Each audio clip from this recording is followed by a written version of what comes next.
এটা কিসের উদ্দেশ্যে? এটা হলো আজকে দেখেছেন আপনারা পশ্চিম ত্রিপুরা লোকসভা কেন্দ্রে নির্বাচন হয়ে গেল। আগামী 26 তারিখ এখানে নির্বাচন অনুষ্ঠিত হবে।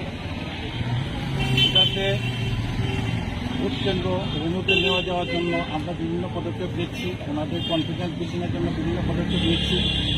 সিএপিএফ, টিএসআর, পুলিশ, আমরা সবাই ব্যাগ মার্চ করছি, রোড মার্চ হচ্ছে, বেগুনা মোবাইল হচ্ছে এবং ভোটারদের সঙ্গে আমরা ইন্টারাকশন করছি।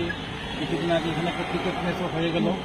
আজকে যেটা হলো সেটা হলো এই ডিস্ট্রিক্টের যে সব এলাকা আছে, বিভিন্ন এলাকাতে এখান থেকে প্রায় 70টার মতো বাইক এবং সবাই হলো পুলিশের যারা ছাড়ছি করে তারা বিভিন্ন এলাকাতে যাবে, গিয়ে দেখবে, মানুষের সঙ্গে কথাবার্তা বলবে, ভোটারদের মনে কনফিডেন্স তৈরি করবে যে আমরা আছি, আপনারা ভোট কেন্দ্রে যান, নির্বিঘ্নে আপনাদের ভোট দিয়ে আসুন আপনারা।